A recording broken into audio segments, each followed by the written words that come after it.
Good morning, everyone. Good morning, good morning, good morning. I pray you all having a blessed day today.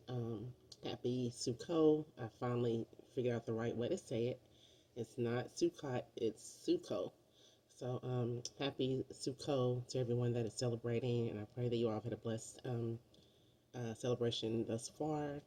And we have a few more days left to go. Okay? So I'm talking kind of low because I have my niece here this morning and she's asleep right now on the couch. But I wanted to get this in, and I have a day to get started. I have to work today, unfortunately. So I just wanted to get this in, and my allergies is something that bothering me today. So if I sound a little funny, that's why. But this time around, okay, so yesterday was day 4, and I read Deuteronomy 6, 1 Kings 8, John 7, and Psalms 119, verses 73 through 96, and Psalms 126 through 128. Okay, this video will be short. Um, and again, we are doing this because this is a requirement of us. Um, and I'm new to this, so it's gonna sound like a beginner because I am a beginner. Okay, so I'm new to this, and last night, I mentioned before in my last video that we were gonna try to do the tent yesterday. However, my husband did not get the tent out of the attic, so we did not get the opportunity to spend time in our tent, like a physical camping tent. Um, and we probably won't be able to do that. But because this, we're in current times, right? We have jobs, kids have school, so we're doing it the best way and that we can.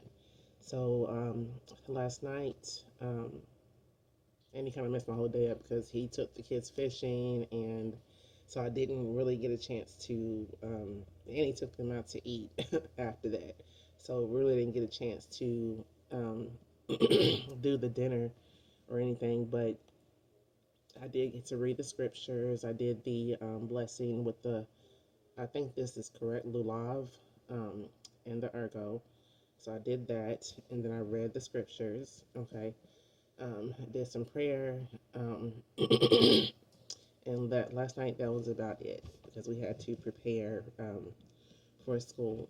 So, but with that being said, I still got, and I personally listened to Kurt Landry. I like his teachings. And I just believe that he's a powerful speaker. So, and I believe that he is truly a man of God. He admits to some of his flaws, but I just like to listen to him.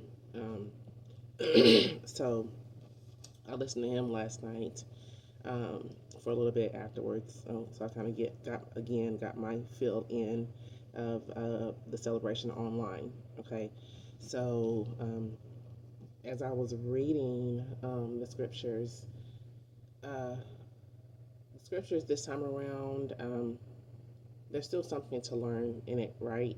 Um, so in Deuteronomy 6, it is talking about it. It's stressing, and this is the importance of reading the whole Bible, right?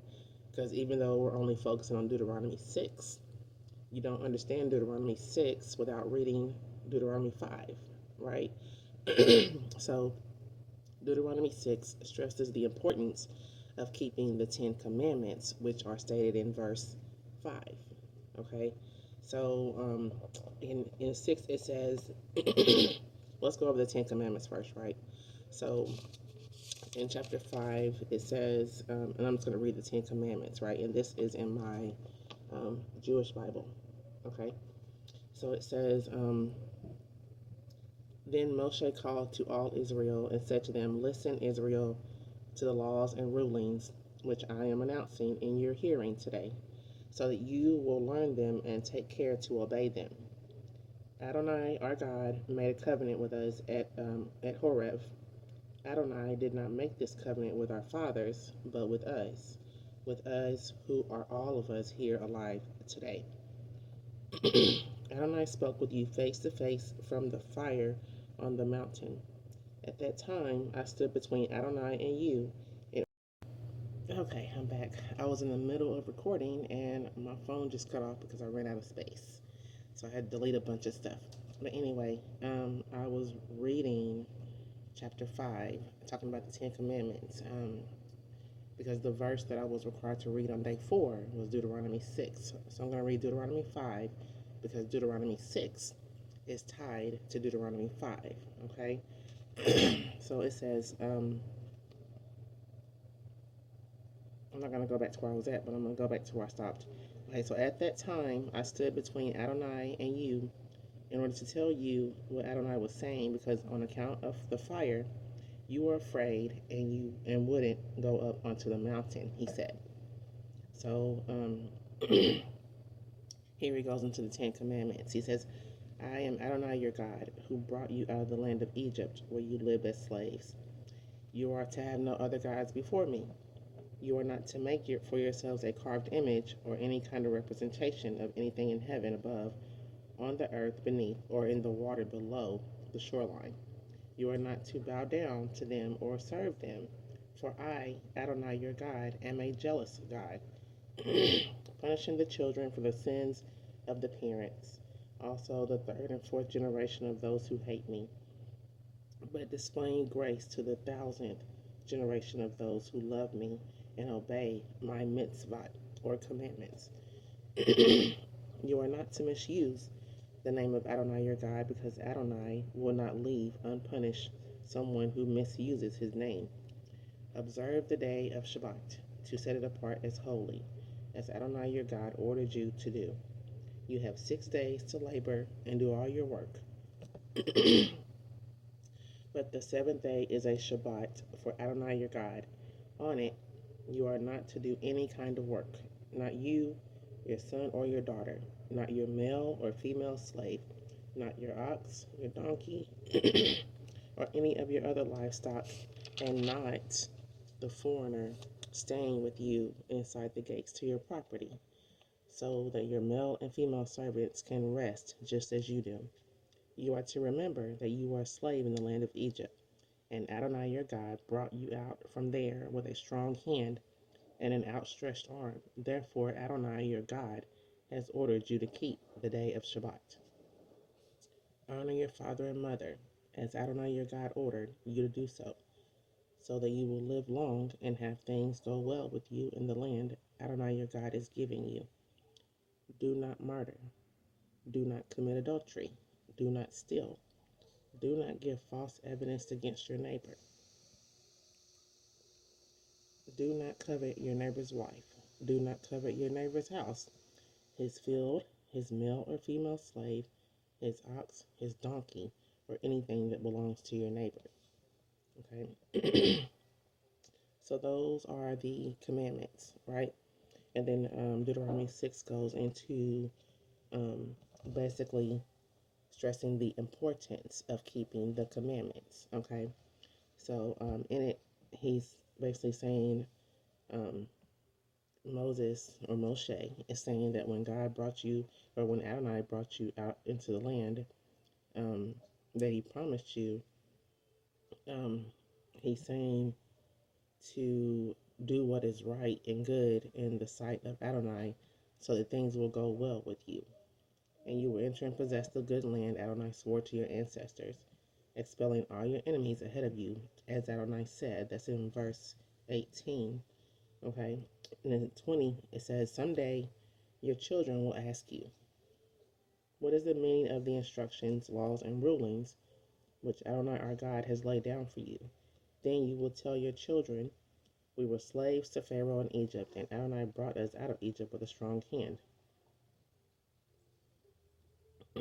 Adonai worked great and terrible signs and wonders against Egypt, Pharaoh and all of his household, before our very eyes. He brought us out from there in order to bring us to the land he has sworn to our ancestors that he would give us. Adonai ordered us to observe all these laws, to fear Adonai our God always, for our own good, so that he might keep us alive as we are today. It will be righteousness for us if we are careful to obey all these mitzvot or commandments before Adonai our God, just as he ordered us to do so. Okay, hold on a second, y'all. My niece just woke up. Okay, I'm back. So basically, that is what chapter 6 is about, is reinforcing the importance of keeping the 10 commandments, right?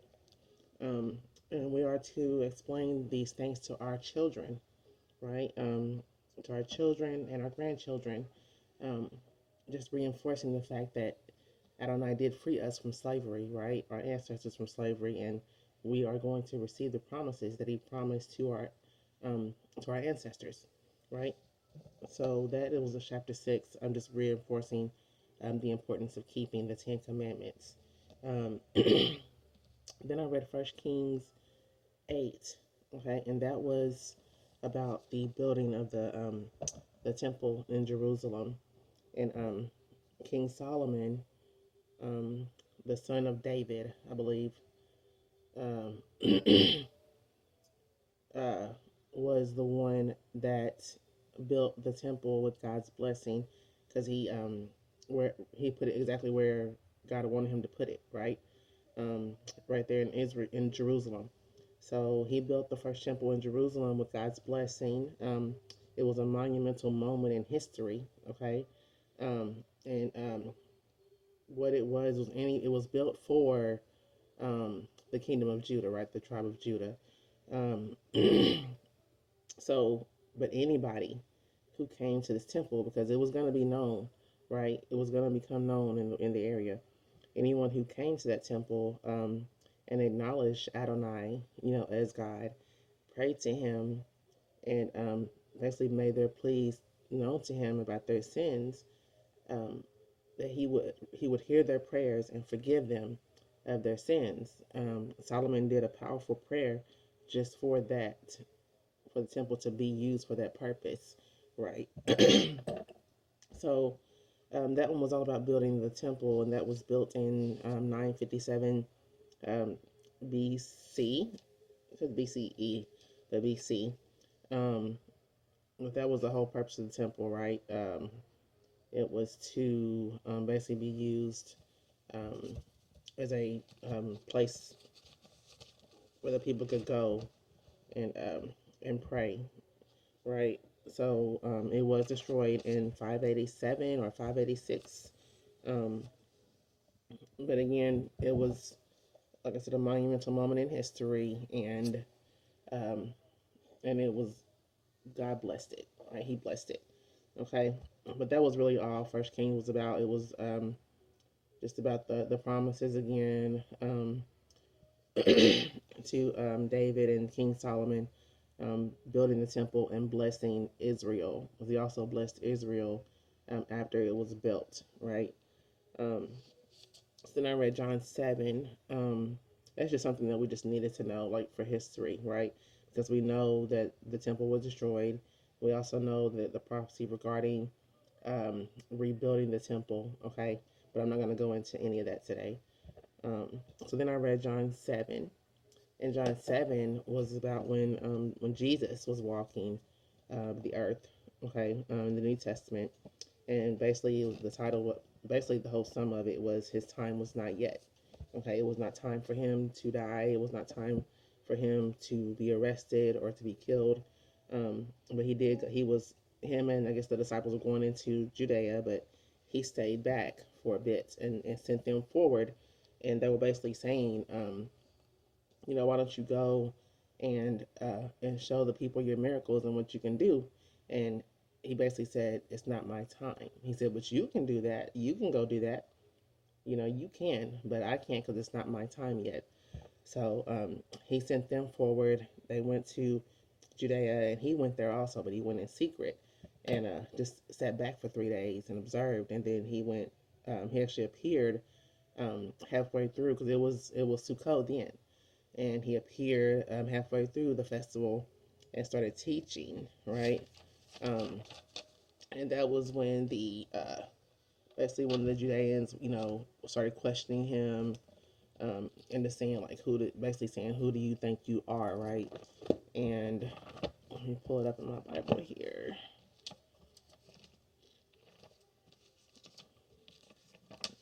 John.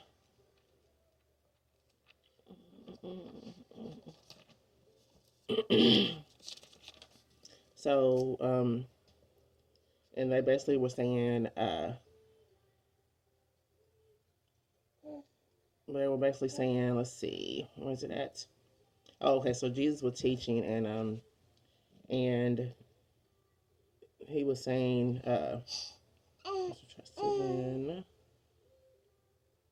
when he got there, they were basically saying, like, isn't this the man that you want to kill? Yet here he is speaking openly, and they don't say anything to him. It couldn't be, or could it be, that the authorities have actually concluded that he is the Messiah, right? Because he was right there in open plain sight. They could have arrested him, right? But they didn't. Okay, so something was holding them back, right? And it says, they were basically saying, because we're not supposed to know, like, we thought we knew where this man was going to come from. Well, they said, hold on, they said, surely not. We know where this man comes from. They're saying, so we know where he comes from, so he can't be the Messiah, because we don't know where the Messiah is supposed to come from, right? So we know where this man comes from, but when the Messiah comes, no one will know where he comes from. And it says, whereupon Yeshua, continuing to teach in the temple courts, cried out, indeed, you do know me, and you know where I'm from. And I have not come on my own. The one who sent me is real, but him you do not know. So he's saying, you don't know my Father. That he sent me because you don't know him, right? He sent me because you don't know him. Or maybe they did know him and they just refused to, again, keep the laws, right? So so basically rejecting him because they refused to keep the laws and they created their own guides and stuff like that. But he's saying that I do know him. He said, but him you do not know. I do know him because I am with him and he sent me. Okay, so he's saying, God, the one you don't know, he sent me here. And they tried to arrest him, but they were afraid to basically put a hand on him. And he said, because his time is not yet, right? She wants to say hello. Say hi. You want to say hi? You want to read the Bible? You want to say hi? Say hi. Okay. So, it says, Heather cried, whispering. All right, so at that point, Jesus is saying, or Yeshua is saying, I will be with you only a little while longer, and then I will go away to the one who sent me. You will look for me and not find me. Indeed, where I am, you cannot come. Okay? And the Judeans are basically saying, like, where's this man about to go? Right? That we won't find him. Like, does he intend to go to the Greek diaspora and teach the Greek-speaking Jews? And when he says, you will look for me and not find me, indeed, where I am, you cannot come. What does he mean? Like, they're saying, what does he mean by that? Right? Basically, Yeshua kept teaching. He said, if anyone is thirsty, let him keep coming to me and drinking. Whoever puts his trust in me, as the scripture says, rivers of living water will flow from his innermost being. Okay, and he's talking about the spirit here, which is not yet, it's not there yet because he has not died. Okay, but nobody laid a hand on him. All right, and it was because even though the guards they were basically mesmerized, like they started to question, who he was, like if he was who he was saying he was. So that's basically what chapter 7 was about. It was not his time yet. Okay, so then I went on to read Psalms 119, and basically Psalms the 119, 73 through 96 is a prayer, and 126 through 28 I believe is a song. So Psalms 119, 73 through 96 says,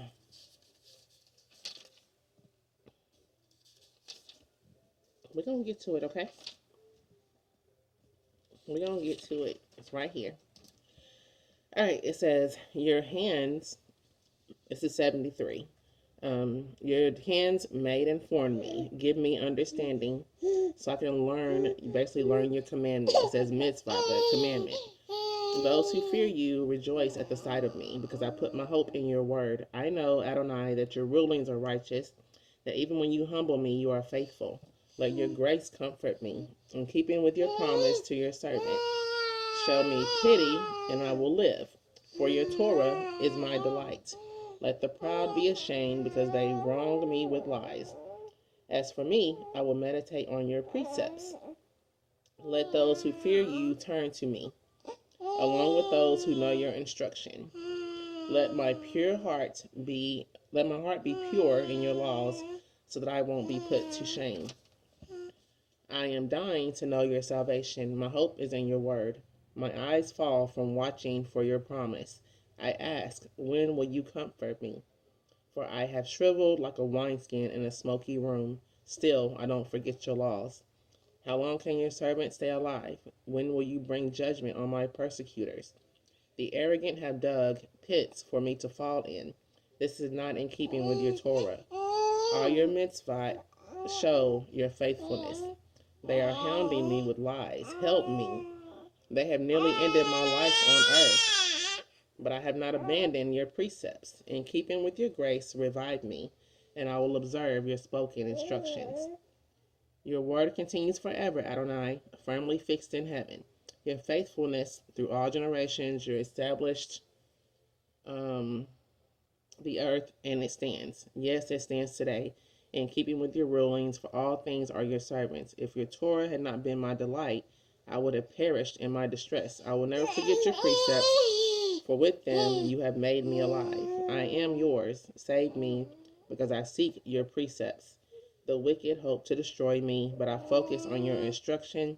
I see the limits of all perfection, but your mitzvah has no bounds.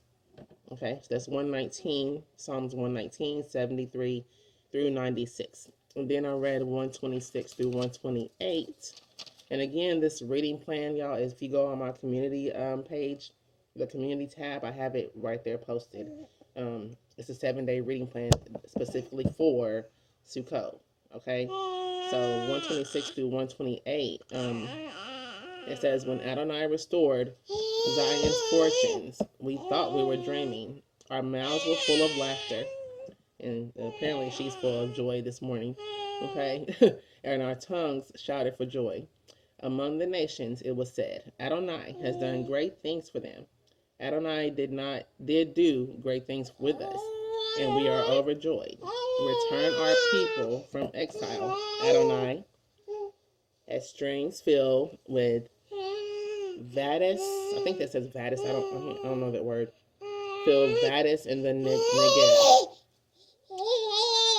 Those who sow in tears will reap with cries of joy. As he carries his sack of seed, will come home with cries of joy. As he carries his sheaves of grain. Hey, we need you to be quiet just for one little bit, okay? We're almost done. We're almost done. All right? Unless Adonai builds the house, its builders work in vain. Unless Adonai guards the city, the guard keeps watch in vain. In vain do you get up early and put off going to bed, working hard to earn a living, for he provides for his beloved even when they sleep. Children, too, are a gift from Adonai. The fruits of the womb is a reward. The children born when one is young are like arrows in the hand of a warrior. How blessed is the man who has filled his quiver with them. He will not have to be embarrassed when contending with foes at the city gates. How happy is everyone who fears Adonai, who lives by his ways. You will eat what your hands have produced. You will be happy and prosperous. Your wife will be like a fruitful vine in the inner parts of your house. Your children around the table will be like shoots from an olive tree. This is the kind of blessing that will fall on him who fears Adonai. May Adonai bless you from Zion. May you see Jerusalem prosper all the days of your life. And may you live to see your children's children. Okay, so that's Psalms 126 through 128. But that was my reading plan for day 4. And again, I didn't celebrate kind of like I wanted to all the way, but it was still done. Okay, I still got it in the way I was able to. So I pray that you all are celebrating the Feast of Tabernacles or Sukkot. Okay, and that you are being blessed by it, because we are required to keep these days. All right, now that you know when you know better, you do better, right? So we are required to keep these feast days. And yeah, that is day 4 for me. Okay, so today is day 5. My reading today will be Nehemiah 8, Malachi chapters 1 through 4, John chapter 8, Psalms 119, 97 through 120. Those are the verses. And then Psalms 129 and 130. That is the reading plan for today. So I will be doing that when I have time to actually sit still and read it and study it. But I pray that you all get to have a chance to read that too. So if you don't know what to read today, I just gave it to you. Okay.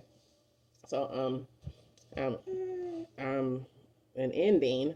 I keep forgetting to do this. I'm sorry, but I'm just not used to trying to keep it professional on YouTube. Right? I'm just here to do whatever God leads me to do to help people to get closer to Him, to get closer to their purpose. So, and in doing that for myself, my part of my purpose is to teach the children, right? Teach the children, maybe teach the youth about God, teaching them the truth now. Like I'm still trying to get in the habit. You know, it's a big habit for us to break, right? We know that Jesus' real name is not Jesus. We know that. We know His name is Yeshua. We know that God's name is Yahweh. Okay, it's just a hard habit to break to get in the consistency of saying that. So I have to catch myself from time to time, and I'm trying to correct myself. Even when I pray, I'm correcting myself now in my prayers, right? Because even though we know that, you know, the God that we've been praying to this whole time, Jesus, He knows who we're talking to, right? But we also know that Jesus' name has been corrupted, right? It's been corrupted. But Jesus Himself is not corrupt. We're just saying that they have used His name in vain. Okay, so we know that His real name is Yeshua. His Father's name is Yahweh. So if you can, and if you believe, get in the habit of just trying to say that. Okay, I'm still trying to get in the habit of saying that myself. But anyway, as far as the children, I'm teaching my kids about that. You know, I really don't teach other kids about that because I don't know how their parents feel about it. I don't do that. So that's up to them. But in that, what I am doing with the kids is we are basically teaching them about ministry and about how you can be you can minister without being at the pulpit, right? Without preaching the word, you can still minister. So they are going to be building packets for the homeless, right? Here where we live at, and they're also going to be visiting the elderly. But if you are felt led to help us with our homeless packets, we're looking for, and I do live in Murfreesboro, Tennessee, by the way. So if you are local and listening to this and want to contribute, we will greatly appreciate it. But if you care to help us in donating, we are accepting donations, financial donations. If you would like to contribute or feel led to contribute, I will leave my information in the link in the video, and I think I'll do Cash App and Venmo. I know people have had Cash App problems. I haven't had any yet, praise God, but I'll leave my Cash App there and also put my Venmo there. And if you are felt led, we'd greatly appreciate it. We're just trying to build them some packets before the holidays. We're going to be doing the travel size kits, like filling up a big Ziploc bag full of travel size items, snacks, water, stuff like that. Stuff they can keep on hand that doesn't have to be refrigerated. So if you felt led to sow into that ministry, the link will be in my description of the video. It's also in my bio. Okay, and it's also on my website that I have.